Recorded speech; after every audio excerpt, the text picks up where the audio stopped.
Mars månad 2023 blev en chock för vissa fans när en välkänd rappare och youtuber greps och häktades. Även en barnskådespelare blev i ett separat fall häktad för synnerligen grovt narkotikabrott i mars 2023. Youtubern och rapparen är Alex Ceesay. Nu har rapparen och youtubern åtalats i tingsrätten. Vad är det egentligen som har hänt? Det kommer vi gå igenom i denna video. Tryck på tummen upp och gilla denna video. Skriv i kommentarsfältet vad du tycker om misstankarna och fallen mot Alex Ceesay, Håkan Bråkan, Mowgli, Omar, Amir Mekki och vad ni vill se i framtiden. Glöm inte att nu prenumerera på kanalen. Nu i juli 2023 har även en annan rappare blivit häktad, misstänkt för att ha gett uppdraget att begå ett mord. I en chockerande händelse i slutet av januari, mitt i våldsvågen, mördades en 15-årig pojke på en sushi-restaurang i Skogås söder om Stockholm. Det har framkommit att en annan tonåring lurade offret till platsen innan mordet ägde rum, då en maskerad gärningsman dök upp, klev in på restaurangen och sköt ihjäl 15-åringen med flera skott. Flera vittnen var närvarande i restaurangen vid skjutningen. Nu har 25-åriga rapparen Mowgli gripits och häktats misstänkt för anstiftan till mordet. Mowgli och hans bröder är från Upplandsbro och de är kopplade till Bronätverket. Rapparen sägs ha gett skytten i uppdrag att döda den 15-åriga pojken i Skogås. Ytterligare en person har också gripits för samma misstankar. En vän till Mowgli. En 15-årig pojke sitter redan häktad sedan februari och han misstänks för själva skjutningen och ska ha agerat kontraktsmördare. Enligt uppgifter sägs skytten ha fått 100 000 kronor för att utföra mordet och betalningen ska ha skett i form av kontanter 2 dagar efter händelsen. Rapporterna påstår att 15-åringen sedan spenderade pengarna från mordet på lyxvaror vid ett besök på MK i centrala Stockholm. Den häktade rapparen Mowgli sägs vara nära allierad till Rawa Majid, även känd som Kurdiska räven. Det har funnits en konflikt mellan Kurdiska räven och greken och många våldsdåd och mord i Stockholm under vintern och våren har kopplats till den konflikten. Det antas även att mordet på pojken på sushi-restaurangen har kopplingar till den pågående gängkonflikten.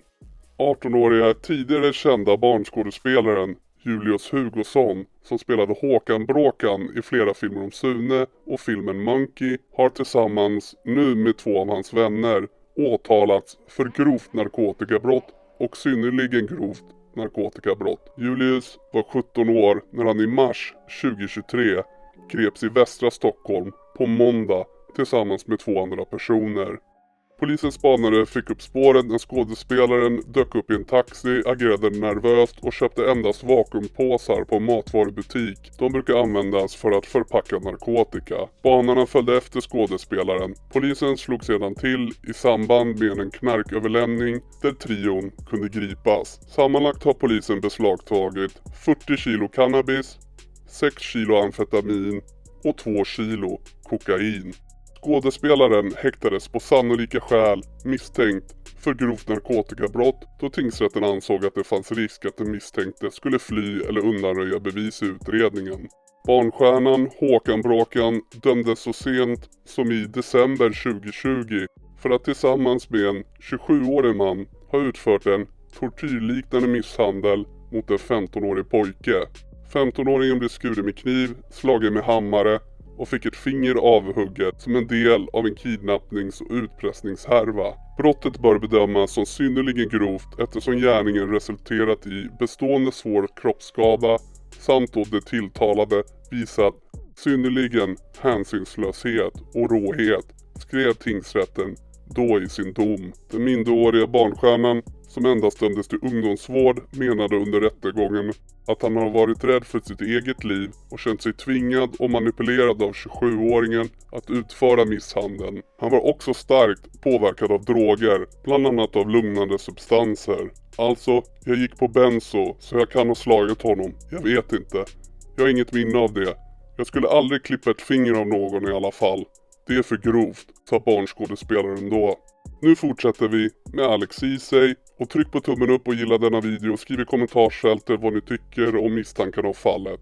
Glöm inte att prenumerera på kanalen och slå på notiser. Enligt stämningsansökan ska Alex Ceesay med ett antal medbrottslingar ha lurat en representant för ett företag att överföra över 1,7 miljoner kronor. I förundersökningsprotokollet framgår det att de misstänkta ringde upp en man och utgav sig arbeta på Konsumentverket. De påstod att flera mobila bredbandsabonnemang hade öppnats i mannens namn och erbjöd sig att hjälpa honom.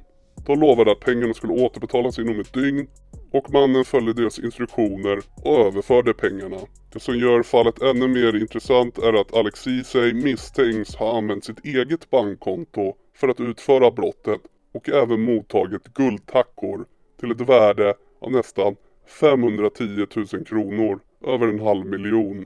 Bevisen inkluderar chattkonversationer där Alex Ceesay delar information om pengarna och hur de skulle användas. Stämningsansökan kräver att offret får ersättning för det förlorade beloppet samt ränta från då brottet begick till dess full betalning sker. Artisten och youtubern Alex Ceesay har hela tiden förnekat brott och hävdat sin oskuld. Om han blir funnen skyldig för grovt penningtvättsbrott riskerar Alex Ceesay fängelse i upp till 6 år.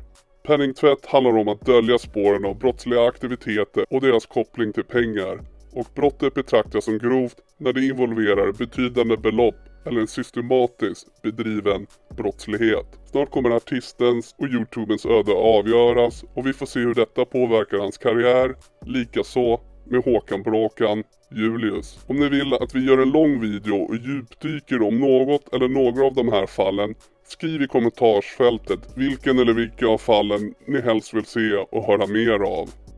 Nu 29-åriga Omar från Malmö pekades av polisen ut som ledande i Malmös kriminella nätverk. Efter att polisen installerat en hemlig trojan i Omars mobil kunde utredarna följa hans knarkaffärer. Nu döms 29-åringen och 5 medgärningsmän till långa fängelsestraff. 29-åriga Omar var tidigare knuten till grupperingen Satudara Assassins, vars ledare Shahin brutalt sköts ihjäl på köpcentret Emporia i augusti förra året i Malmö av en 15-åring. Flera av Shahins forna allierade blir misstänkta för inblandning i mordet, varpå polisen avlyssnade deras telefoner. Omar har dock blivit avskriven för misstankar om medhjälp till mord på Shahin. Utredningen av dödsskjutningen på Shahin väntas bli klar senare i sommar. Vill ni att vi tar upp det fallet då? 29-åriga Omar El Ali döms till 7 års fängelse för 3 fall av grovt narkotikabrott.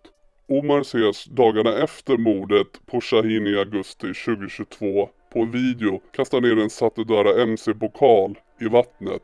En månad senare i september fejkar Omar och en annan man sin död tillsammans då de professionellt sminkar sig med skottskador och det tas kort på dem när de ligger ner på marken som de har blivit avrättade av någon. Enligt uppgifter gjorde de detta för att inkassera skottpengarna på sig själva då de hade ett pris på sitt huvud. Enligt uppgifterna lyckades de med detta och fick pengarna för sin egen död. Sist men inte minst ökända gängledaren för Los Suecos, 26-åriga Amir Mekki, har gått igenom rättsliga och byråkratiska processer för att slippa bli utlämnad till Sverige från Spanien. Enligt uppgifter har Amir Mekki nu släppts på fri fot av Spanien och det återstår att se om han blir gripen igen eller om han lyckas lämna landet på något sätt. Vi håller er uppdaterade.